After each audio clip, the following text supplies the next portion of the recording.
नमस्कार दोस्तों, राय पब्लिकेशन के यूट्यूब चैनल में आप सभी का स्वागत है। आज से जो अपना सेगमेंट स्टार्ट करने जा रहे हैं अपन, वो है आपके भारतीय अर्थव्यवस्था, इंडियन इकोनॉमी। इस सेगमेंट को अपन दोनों ही लैंग्वेज में लेके चलेंगे, हिंदी प्लस इंग्लिश में। भारतीय अर्थव्यवस्था के जो इंपॉर्टेंट टॉपिक आपके आरएस लेवल के या फिर एसएससी लेवल के मोटे मोटे जो भी भारतीय अर्थव्यवस्था से रिलेटेड टॉपिक है, वो सभी अपन इसमें कवर करेंगे। आज जो अपन शुरुआत करने वाले हैं उसमें अपन टाइप ऑफ इकोनॉमिक्स से इसकी शुरुआत करेंगे। ध्यान रहे, अपन अर्थव्यवस्था पढ़ेंगे, इकोनॉमी पढ़ेंगे, ना कि इकोनॉमिक्स पढ़ेंगे। अर्थव्यवस्था और अर्थशास्त्र में अंतर इतना सा है कि अर्थशास्त्र में अपन उस सब्जेक्ट से रिलेटेड शास्त्रों की सिद्धांतों की पढ़ाई करते हैं, और इकोनॉमी व्यवस्था से रिलेटेड जो अपनी इंडियन इकोनॉमी के टॉपिक है उन सब की अपन पढ़ाई करेंगे, उसके पर्सपेक्टिव में पढ़ाई करेंगे जो अपने एग्जाम के लिए इंपॉर्टेंट होते हैं। इसी में आज आगे बढ़ते हुए अपना पहला टॉपिक आज भारतीय अर्थव्यवस्था के जो है वो है आपके अर्थव्यवस्था के प्रकार। मतलब अर्थव्यवस्था के कौन कौन से प्रकार अपने पूरे वर्ल्ड में पाए जाते हैं, जैसे कैपिटलिस्ट, सोशलिस्ट, कम्युनिस्ट, मिक्स्ड, इनके बारे में आपने सुना होगा। भारत में अपने जैसे मिक्स्ड इकोनॉमी पाई जाती है, तो उसके पर्सपेक्टिव में थोड़े जानेंगे, जिससे अपन आगे इंडियन इकोनॉमी पढ़ेंगे वो अपने लिए हेल्पफुल साबित होगा उसमें। ठीक है, तो इसकी शुरुआत करते हैं। आज के अर्थव्यवस्था के कितने प्रकार होते हैं आपके? तो अर्थव्यवस्था के देखो, स्टार्टिंग में 18वीं सदी में आपके दो ही प्रकार पाए जाते थे। मतलब 18वीं सदी से पहले पूरी दुनिया की जो अर्थव्यवस्था या फिर पूरी दुनिया की जो नीतिगत व्यवस्था थी वो आपके सिर्फ एक ही व्यवस्था पे चलती थी। 1830 के आसपास आपके दो जो अर्थव्यवस्था के प्रकार है वो उभर के आते हैं। उनमें से मुख्यतः आया आपके कैपिटलिस्ट और एक आया सोशलिस्ट, मतलब पूंजीवादी और समाजवादी। ये 1800 सदी में चालू हुआ, जब आपको ध्यान होगा 18वीं सदी में ब्रिटेन का जो वर्चस्व था वो बढ़ चढ़ के था। ब्रिटेन और वेस्टर्न कंट्रीज सारी, साथ ही में अमेरिका, जो 18वीं सदी में आपके अमेरिका में भी क्रांति आई थी, उद्योग की क्रांति आई थी उस टाइम पे, ये तो आपके पूंजीवाद को सपोर्ट करने लग गए। वेस्टर्न कंट्रीज जितनी भी थी, यूके हो गया, यूके मतलब ब्रिटेन, अमेरिका और पश्चिमी देश सारे। फिर आते हैं पूर्वी देशों की। पूर्वी देश में जैसे आपके रशिया, चाइना, यहाँ पे आपके सोशलिज्म, समाजवाद की धारणा बहुत ज्यादा बढ़ गई थी। यहाँ से आपकी अर्थव्यवस्था में टुकड़े होने चालू हुए कि कैपिटलिस्ट क्या होते हैं, सोशलिस्ट क्या होते हैं। दोनों का वर्चस्व काफी बढ़ चढ़ के बढ़ता रहा। फिर आपके 19वीं सदी आती है, 20वीं सदी आती है। 20वीं सदी के अंदर जो पहला विश्व युद्ध होता है उसमें एक बहुत ही बड़े आपके इकोनॉमिस्ट हुए, उनका नाम भी आपने सुना होगा, या फिर समाजशास्त्री हुए, उनके नाम सुना होगा, कार्ल मार्क्स का। कार्ल मार्क्स ने मार्क्सिज्म दिया और कम्युनिज्म की धारणा लेके आए। अर्थव्यवस्था का एक तीसरा प्रकार आ गया अपने सामने, जिसको अपन ने कौन सा प्रकार बोला? आपके कम्युनिज्म बोला। फिर तीन प्रकार आपके सामने होने लगे, कैपिटलिस्ट, सोशलिस्ट और कम्युनिस्ट। इसके बाद कुछ देश जो आपके 1950 के आसपास जो आजाद हुए, उनके पास ऑप्शन था कि वो कैपिटलिस्ट की तरफ जाएं, सोशलिस्ट की तरफ जाएं, अपनी कंट्री को कैसे बनाएं। देखो, ये जो अर्थव्यवस्था का प्रकार होता है ये आपकी अर्थव्यवस्था की, कोई देश की अर्थव्यवस्था की नींव होती है।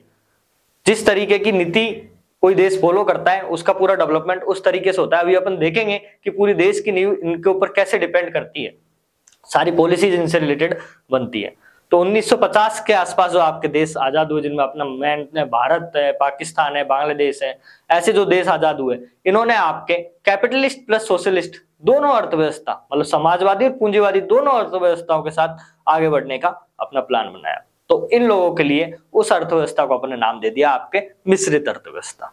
ठीक है, तो यही अपने अर्थव्यवस्था के प्रकार हैं, इनको पढ़ेंगे। ठीक है, पूरे डिटेल में देखेंगे अपन इनके बारे में। अब बात तो ये आती है कि किसी भी समाज या किसी भी देश की अर्थव्यवस्था के ऊपर आपके ये कहां से आ जाता है कि किस प्रकार की आपकी अर्थव्यवस्था होनी चाहिए, इनके टुकड़े कैसे होने चाहिए, कि कोई सोशलिज्म पे है, कोई कैपिटलिज्म पे, ये टुकड़े कैसे होने चाहिए आपके। तो कोई भी अर्थव्यवस्था बनाने से पहले समाज उसे 3 क्वेश्चन पूछता है। आपके 3 तरीके के क्वेश्चन समाज के सामने उठते हैं। एक पहला क्वेश्चन क्या है आपके कि देश में, पूरे देश में किस तरीके की वस्तुओं का आपको उत्पादन किया जाए। ये आपके डिपेंड करता है उस देश की पूरी अर्थव्यवस्था के ऊपर। जैसे इंडिया है, मैंने आपको 2 बताया, सोशलिस्ट और कैपिटलिस्ट। अगर कोई कैपिटलिस्ट कंट्री है तो वो अलग तरीके की आपकी वस्तुओं का उत्पादन करेगी, वो चाहेगी कि उन्हीं वस्तुओं का उत्पादन करे जिनसे उनको फायदा हो। फिर वही सोशलिस्ट कंट्री होती है, वो चाहेगी कि ऐसी वस्तुओं का अपन उत्पादन करें जिससे समाज का भला हो। देखो अंतर आ गया ना दोनों में। तो ऐसे 3 क्वेश्चन आपके अर्थव्यवस्था के होते हैं जिनके द्वारा आपके जो अर्थव्यवस्था के टाइप है ये आपके अलग अलग हो गए, क्योंकि तीनों क्वेश्चनों के जवाब ये सारी जो अर्थव्यवस्था के प्रकार है अलग अलग देती है। जैसे मैंने पहला क्वेश्चन बोला आपको, देश में किन वस्तुओं और सेवाओं का उत्पादन किया जाए आपके, तो कौन सी वस्तु और गुड्स और सर्विसेज का आपको उत्पादन किया जाए, तो कैपिटलिस्ट तो बोलेंगे उन वस्तु और सेवाओं का उत्पादन किया जाए जिनसे पूंजी बढ़ती हो, कैपिटल बढ़ता हो, पैसा आता हो। और सोशलिज्म बोलेगा उन वस्तुओं के उत्पादन किया जाए जिनसे समाज के लोगों का कल्याण हो, भला हो। ठीक है, दूसरा क्वेश्चन है आपके, दूसरा क्वेश्चन क्या है, वस्तु और सेवाओं को किस प्रकार किस मात्रा में आपके उत्पादित किया जाए, मतलब कौन कौन से, देखो कोई भी वस्तु और सेवा अपन उपयोग करते हैं तो उनमें रिसोर्सेज लगते हैं, तो कौन कौन से रिसोर्सेज का उपयोग किया जाए, संसाधनों का उपयोग किया जाए। आपको पता है संसाधन बहुत सारे होते हैं, मानव संसाधन हो गए, प्राकृतिक संसाधन हो गए, संसाधन सीमित है। तो फिर यहाँ पे जो आपकी अर्थव्यवस्था है ये भी डिवाइड हो जाती है कि जो सीमित संसाधन है उनका कैसे उपयोग किया जाए। कैपिटलिस्ट कहते हैं कि बस पैसा आना चाहिए, चाहे संसाधनों का कैसे ही उपयोग हो। वहीं आपके पूंजीवादी जो समाजवादी होते हैं वो कहते हैं कि समाज के कल्याण को ध्यान में रख के ही हम उन्हीं संसाधनों का उपयोग करेंगे जिनका समाज का कल्याण में ध्यान रखा जाए। जैसे कैपिटलिस्ट क्या करते हैं, जो मानव संसाधन है, ह्यूमन रिसोर्सेज है, इनका पूरा, जैसे कहते हैं ना, अब अमेरिका में जो जॉब करने जाता है उसको मतलब सुबह जैसे 10 से 5 काम करना है तो 10 से 5 के बीच में वो पूरा चूस लेते हैं, इतना काम करवाते हैं आपके। तो वहां पे आपके बिल्कुल ह्यूमन वैल्यूज को ध्यान में नहीं रखा जाएगा, अगर आप वहां काम कर रहे हो तो काम करना ही पड़ेगा आपको। वहीं सोशलिस्ट कंट्री होती है उसमें ह्यूमन वैल्यूज को थोड़ा ज्यादा ध्यान में दिया जाता है।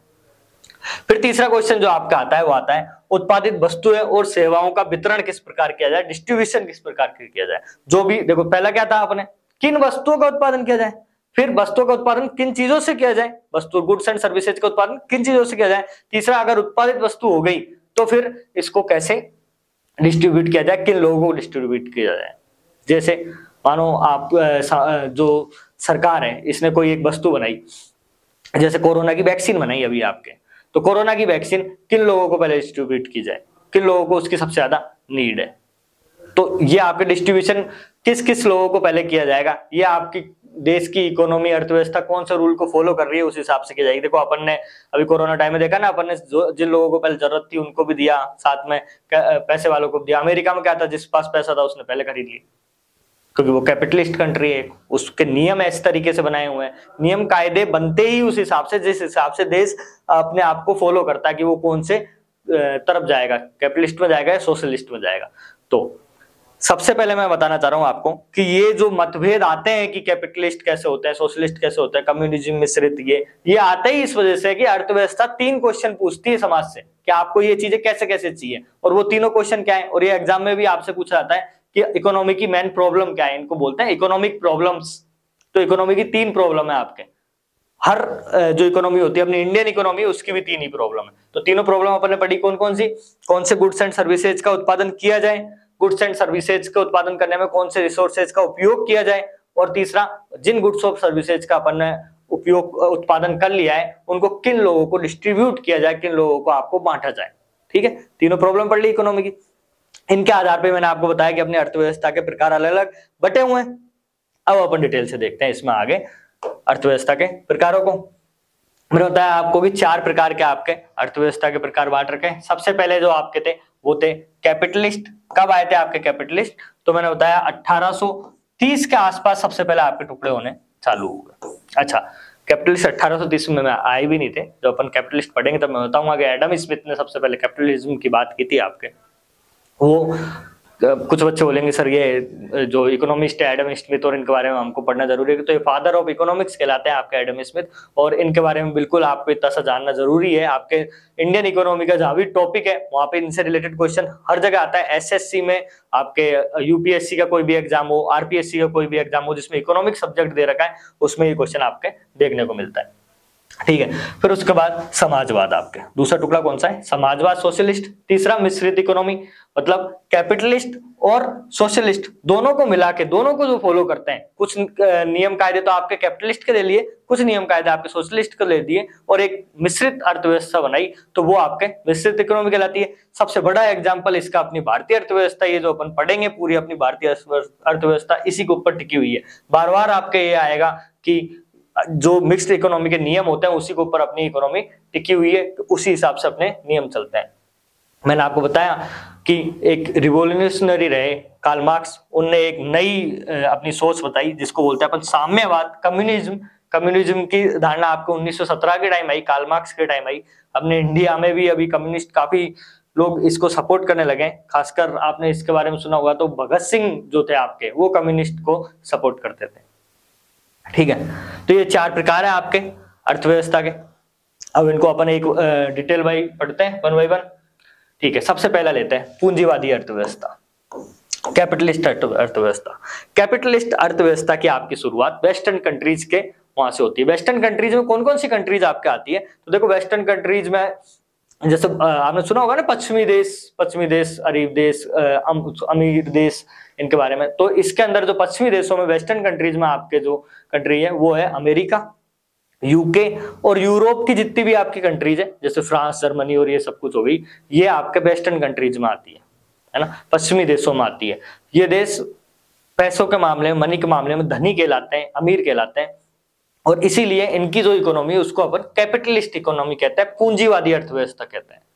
ठीक है, इनका मेन मोटो क्या होता है? इनका मेन मोटो होता है पैसा कमाना। जैसे ब्रिटेन अपने इंडिया में शासन कर रहा था, तो आपने देखा होगा ब्रिटेन का मेन मोटो क्या था? ईस्ट इंडिया कंपनी का पैसा कमाना। कैसे अपने यहाँ पे जो भी रिसोर्सेस थे, रॉ मटेरियल्स थे, उनको बेच के पक्का करके पूरे वर्ल्ड में बेचता था। जैसे अपने यहाँ पे मिर्च मसाले मिलते थे, उनको यहाँ से बहुत सस्ती मात्रा में ले जाकर पूरी दुनिया में बेचता था। तो कैपिटलिस्ट इकोनॉमी जो होती है उसका काम ही होता है कैसे ही करके आपके पैसे कमाना। कैपिटलिस्ट इकोनॉमी की शुरुआत जो होती है वो करते हैं आपके एडम स्मिथ, जिनको आपके फादर ऑफ इकोनॉमिक्स भी कहा जाता है, इकोनॉमिक्स के पिता भी आपके कहा जाता है। तो एडम स्मिथ ने 1870 के दशक में, 1876 में एक बुक लिखी थी। इनकी एक बुक है, बहुत फेमस है, आपका हर एग्जाम में पूछी भी जाती है, वेल्थ ऑफ नेशन इनकी बुक है।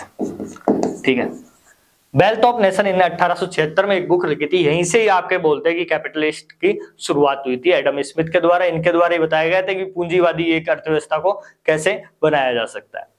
अच्छा, अब पूंजीवादी अर्थव्यवस्था में आपके होता क्या है? पूंजीवादी अर्थव्यवस्था जो होती है, इसके अंदर पूरी अर्थव्यवस्था का संचालन आपके सरकार के द्वारा या लोगों के द्वारा ना करके बाजार के द्वारा किया जाता है। अच्छा सर, के संचालन बाजार के द्वारा कैसे किया जाता है? जैसे देखो, कोई इकोनॉमी है, उसमें कौन सी वस्तु की प्राइस, कौन से गुड्स की प्राइस कितनी रहनी चाहिए, ये कौन डिसाइड करे? ये अगर सरकार डिसाइड करती है तो वो सोशलिज्म हो जाता है। ये अगर बाजार, मार्केट में उस गुड को प्रोड्यूस करने वाले लोग डिसाइड करते हैं कि उस वस्तु की प्राइस कितनी रहनी चाहिए, तो ये आपके कैपिटलिस्ट हो जाती है। जैसे पानी की बोतल है, पानी की बोतल जरूरत के आधार पर अगर उसकी प्राइस डिसाइड हो और सरकार ये बोल दे कि पानी की बोतल 20 रुपए से ज्यादा कोई नहीं बेचेगा, तो फिर वो आपके सोशलिस्ट इकोनॉमी होगी, क्योंकि उसके ऊपर सरकार का कंट्रोल है। पर जो कंपनी बेचती है, जैसे बिस्लरी बेचती है, वो 20 रुपए में बेचती है आपके, और जो एक एक्वा वाटर आता है आपको वो भी 20 का आता है, सॉरी एक हिमालयन वाटर आता है वो आपके 70 रुपए का आता है। तो ये कंपनी के ऊपर डिपेंड करता है कि वो किस तरीके का पानी की प्राइस कितनी रखना चाहती है। तो जब मार्केट के ऊपर डिपेंड करता है कि वो अपने गुड्स और सर्विसेज की प्राइस कितनी रखेगा, कितनी मात्रा में उस गुड्स को बेचेगा, कितनी मात्रा में उसकी सेल करेगा, तो ये आपके कहलाती है कैपिटलिस्ट इकोनॉमी, जब आपके मार्केट कंट्रोल करता है वस्तु और सेवाओं को। ठीक है, तो पूंजीवादी अर्थव्यवस्था में क्या होता है कि जो संचालन होता है, ऑपरेट होती है इकोनॉमी, वो किसके द्वारा होती है? आपके बाजार के द्वारा होती है। अच्छा, बाजार फोर्स के द्वारा होती है, बाजार मूल्य, मार्केट फोर्स के द्वारा आपके होती है। मार्केट फोर्स में मेन रूप से अपन क्या लेते हैं? तो इकोनॉमी की 2 टर्म आपने सबसे ज्यादा सुनी होगी, एक तो आपने सुनी होगी डिमांड और एक आपने सुनी होगी सप्लाई। तो कभी कभी ये ऐसे भी लिखा जाता है कि जब वह कौन सी अर्थव्यवस्था का प्रकार है आपके जिसमें डिमांड और सप्लाई, मांग और पूर्ति के द्वारा आपके प्राइस और पूर्ति को डिसाइड किया जाता है, मतलब कितनी इनकी बिक्री होगी, कितने लोग की संख्या में अपन इनको बेचेंगे, वस्तु को बेचेंगे। तो ये किसके द्वारा डिसाइड किया जाता है? डिमांड एंड सप्लाई के द्वारा किया जाता है, या आपके मार्केट फोर्स कहलाते हैं। ठीक है, याद रहेगा। तो कैपिटल इकोनॉमी के अंदर आपके डिमांड एंड सप्लाई के द्वारा आपकी प्राइस, मार्केट मैकेनिज्म तैयार किया जाता है। अच्छा, जो कैपिटलिस्ट इकोनॉमी होती है, पूंजीवादी अर्थव्यवस्था होती है, उसमें सरकार का कोई हस्तक्षेप नहीं होता। मैंने अभी बताया आपको कि जब प्राइस सब कुछ आपके मार्केट डिसाइड करेगा, जो लोग जो वस्तु बना रहे हैं, जैसे बिस्लरी का एग्जांपल अपन ने लिया, बिस्लरी अगर कोई कंपनी बना रही है, बिस्लरी की बोतल अगर जो कोई कंपनी बना रही है, तो वो कंपनी उसकी प्राइस डिसाइड करेगी, ना कि गवर्नमेंट उसमें कोई इंटरफेयर आपके करेगी नहीं। तो गवर्नमेंट का इंटरवेंशन आपके जो कैपिटलिस्ट इकोनॉमी रहती है उसमें होता नहीं है। नो गवर्नमेंट इंटरवेंशन होता है, सरकार की हस्तक्षेप करी नीति रहती है आपकी, ठीक है।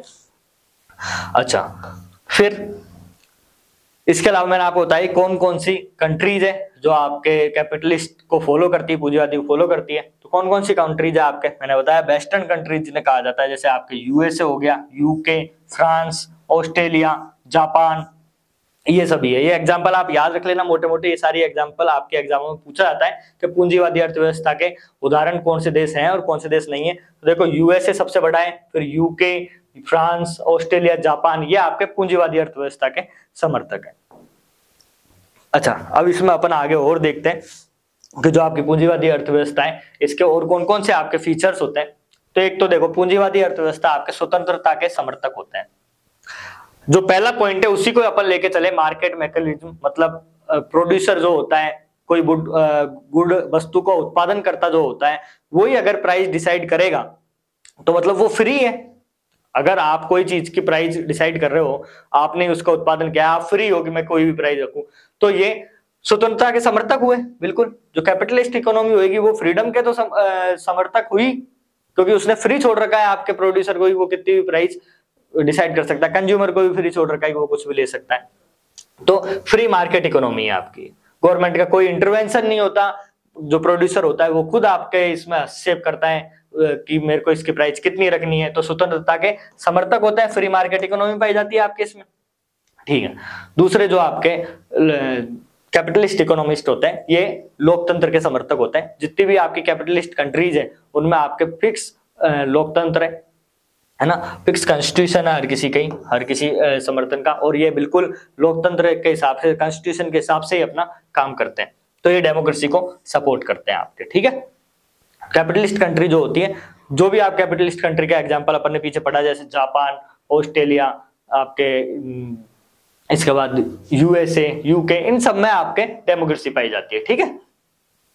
फिर आते हैं अपन इसके अगले फीचर पे, निजी संपत्ति को मान्यता, प्राइवेट प्रॉपर्टी। देखो, जो आपके कैपिटलिस्ट होते हैं, ये मैंने आपको, अपन ने जो ऊपर के फीचर पढ़े अभी तक इसमें, कि ये फ्री छोड़ देते हैं, मार्केट ही आपके सब कुछ डिसाइड करता है। तो ये प्राइवेट प्रॉपर्टी जितनी भी होती है, जो प्रोडक्शन में हो गया, ये सब कुछ आपके कौन कर रहा था, एक प्राइवेट फर्म कर रही थी। तो प्राइवेट फर्म अपना डिसीजन लेने के लिए फ्री होती है।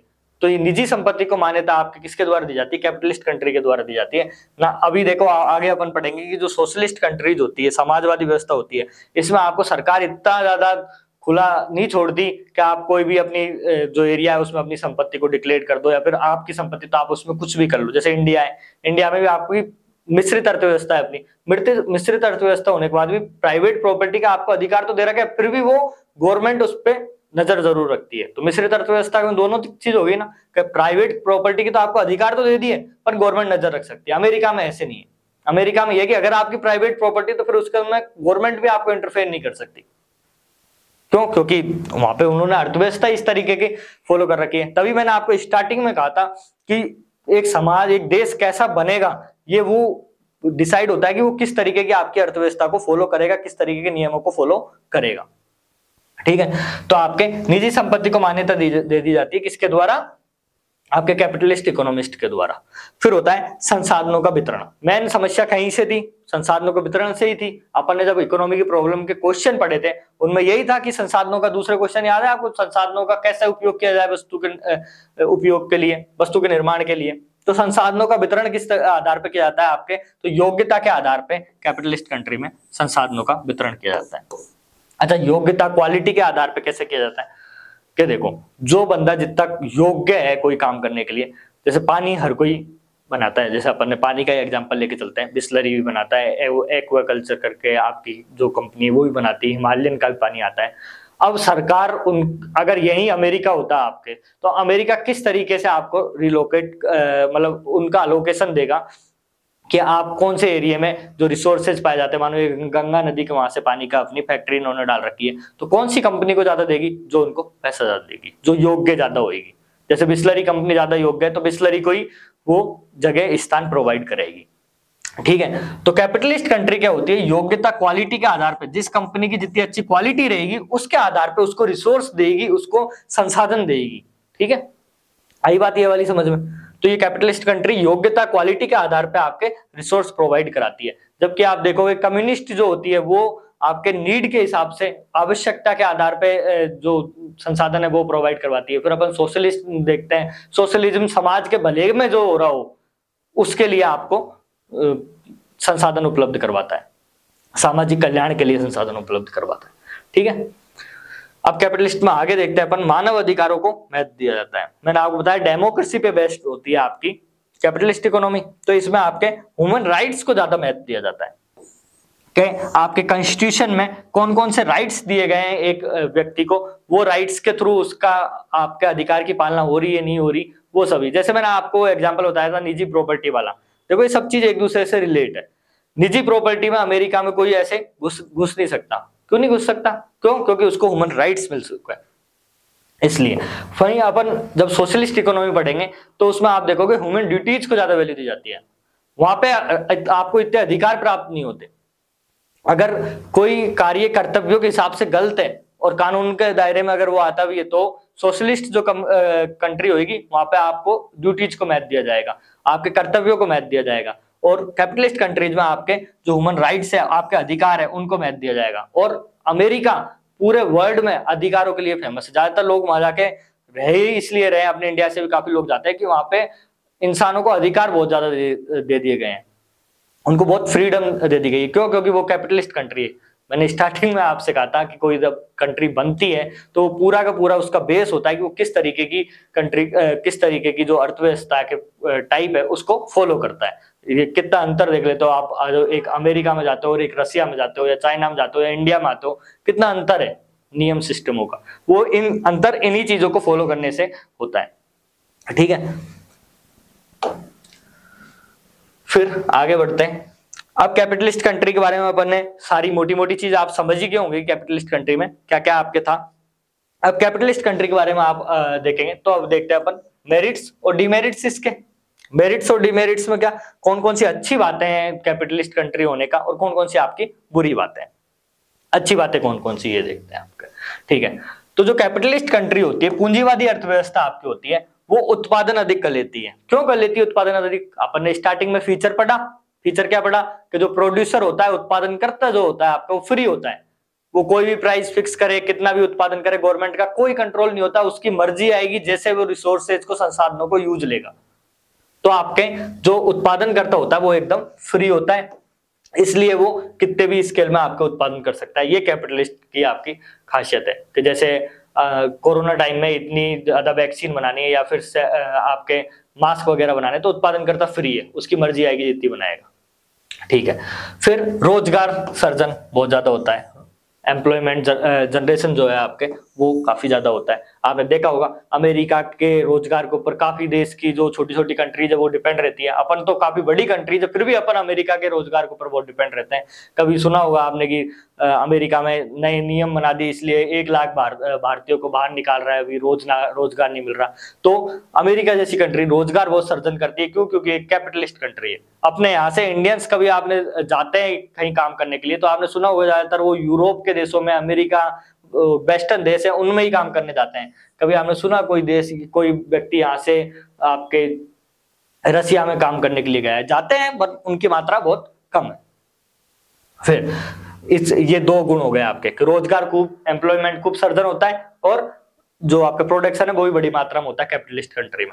इसके अलावा वृद्धि और विकास, देखो वृद्धि और विकास तो होगा ही, यहाँ पे रोजगार खूब मिल रहा है, सभी लोगों के पास रोजगार उपलब्ध है और प्रोडक्शन भी खूब हो रहा है, उत्पादन भी खूब हो रहा है, चीजों का, वस्तुओं का उत्पादन बहुत ज्यादा आपके हो रहा है, तो ऑटोमेटिक ग्रोथ और डेवलपमेंट तो आपके होना ही है। तो ये तो फीचर हो गए आपके, अच्छी चीजें हो गई कैपिटलिस्ट कंट्री की। अच्छा, फिर डिमेरिट्स, कमियां क्या क्या है कैपिटलिस्ट कंट्री में? एकाधिकार बाजार हो जाता है, मोनोपोली हो जाती है। जब आपने किसी प्रोड्यूसर को, उत्पादन करता को बिल्कुल फ्री छोड़ दिया कि वो मर्जी आए जो प्राइस डिसाइड कर ले, मर्जी आए जितना उत्पादन कर ले, मर्जी आए जितना ही आपके संसाधन यूज कर ले, तो जब कोई प्रोड्यूसर इतना ज्यादा फ्री है तो वो मर्जी आएगी वही वाला जितना उत्पादन करेगा। उसकी मर्जी आई तो उसने 1 लाख मास्क बना दिया आपके, नहीं मर्जी आई तो 10 मास्क ही नहीं बनाए। क्यों? क्योंकि उसको बेनिफिट नहीं था। अगर प्रोड्यूसर को बेनिफिट है कोरोना टाइम में तो वो तो मास्क बनाता, और बेनिफिट नहीं होता नहीं बनाता, मर जाए तो 1 लाख बना दी, मर जाए तो 10 ही नहीं बनाए। तो ये जो मोनोपोली है, एकाधिकार है, ये इसकी समस्या आपके कैपिटलिस्ट में ज्यादा हो जाती है। क्यों? क्योंकि फ्रीडम ज्यादा है, नियम दे रखे हैं, ह्यूमन राइट्स मिल रखे हैं उसको, ठीक है। फिर उसके अलावा आय की असमानता हो जाती है, इनइक्वालिटी ऑफ इनकम हो जाती है आपका। इनइक्वालिटी ऑफ इनकम क्यों हो जाती है? देखो, एक बंदा है जिसके पास थोड़ी संसाधन बेसिक मात्रा में थोड़े से ज्यादा उपलब्ध है आपके, जैसे कोई बंदा है जिसके पास थोड़े से ज्यादा संसाधन है, कोई है जिसके पास थोड़े से कम संसाधन है। जिसके पास ज्यादा संसाधन है वो बहुत फ्री है चीजों को उपयोग करने के लिए, तो वो उपयोग करते करते बहुत सारी चीजें आपके प्रोड्यूस कर सकता है, पैसा बना सकता है, सरकार का कोई कंट्रोल ही नहीं है उसके ऊपर, ठीक है। तो आय की जो वो जिस पे कंट्रोल नहीं है वो काफी पैसे से, संसाधनों से पैसा कमाता जाएगा और इनकम इनइक्वालिटी पाई जाएगी। किसी बंदे के पास संसाधन ही नहीं है और सरकार कोई हस्तक्षेप कर नहीं सकती कैपिटलिस्ट कंट्री में कि इस बंदे को संसाधन ज्यादा दे दे, इसको कम दे दे। जैसे आपने आपके इंडिया में पाया जाता है कि संसाधनों पे सरकार का कंट्रोल होता है थोड़ा, कि जो लोग इकोनॉमिकली वीकर है या फिर किसी जैसे आदिवासी पिछड़े हुए लोग हैं उनको ज्यादा मौका दिया जाता है और बाकी के लोगों को कम मौका दिया जाता है। तो ऐसा वहां कैपिटलिस्ट कंट्री में नहीं होता, ठीक है। इसलिए वहां आय की असमानता आपके पाई जाती है, इनकम इनइक्वालिटी पाई जाती है। बहुत बड़ी समस्या है कि मतलब एक तो उच्च वर्ग के लोग पाए जाते हैं एकदम, और एक निम्न वर्ग के लोग पाए जाते हैं वहां पे आपका। अगला है संसाधनों का अपूर्ण उपयोग। देखो, नॉन यूटिलाइजेशन ऑफ रिसोर्सेज। एक रिसोर्स होते हैं, एक संसाधन होता है, जैसे प्राकृतिक रिसोर्स में अपन ले ले आपके कोयले को का एग्जांपल ले लें, और अगर मानव संसाधनों की बात करें तो एक इंसान की बात करें, तो जो कैपिटलिस्ट इकोनॉमी होती है, जब तक कैपिटलिस्ट इकोनॉमी को फायदा मिल रहा है तो वो पूरे उसके एरिया में जितना भी कोयला उपलब्ध है उसका पूरे का उपयोग कर लेगा। वो ये नहीं सोचेगा कि इससे समाज को क्या नुकसान हो रहा है, पर्यावरण को क्या नुकसान हो रहा है, क्योंकि वो फ्री है उसको उपयोग करने के लिए, ठीक है। तो जो संसाधनों का अपूर्ण उपयोग होता है वो इसमें पाया जाता है। अपूर्ण उपयोग में ऐसे ही है कि मर्जी आई तो उसने उसको उपयोग किया, मर्जी आई तो नहीं किया, वेस्ट कर दिया। सरकार का कंट्रोल तो है नहीं, कोई ये मना तो कर नहीं सकता कि भाई तूने ऐसा क्यों किया। तो ये वाली जो समस्या है आपके संसाधनों के उपयोग से रिलेटेड समस्या है, ये आपके कैपिटलिस्ट इकोनॉमी में आपके पाई जाती है। तो ये अपन ने कैपिटलिस्ट इकोनॉमी के बारे में देखा आज, ठीक है। अब कैपिटलिस्ट इकोनॉमी के बाद अपन देखते हैं आज, तो ये तो अपन ने पूंजीवाद आपके देख लिया। आपकी वीडियो ज्यादा लंबी हो जाएगी, इसलिए अपन अगली वीडियो में आपके समाजवाद और मिश्रित अर्थव्यवस्था और कम्युनिज्म तीनों देख लेंगे। अभी अपन ने देखो डिटेल से तो ये सब कुछ आपके देख ही लिया है कि कैपिटलिस्ट क्या होते हैं, सोशलिस्ट क्या होता है, कम्युनिस्ट क्या होता है, मिश्रित अर्थव्यवस्था क्या होती है। मोटा मोटा मैंने आपको सबके बारे में बता दिया। कैपिटलिस्ट को अपन ने डिटेल में पढ़ ही लिया। कल एक बार इसको रिवाइज करके और आपके तीनों और अर्थव्यवस्था के प्रकार बचे हुए हैं इनको अपन जल्दी से पढ़ लेंगे। तो अगर आपको इस तरीके से भारतीय अर्थव्यवस्था पढ़ाना पसंद आ रहा हो तो प्लीज वीडियो को लाइक, शेयर और सब्सक्राइब करो। धन्यवाद आपका।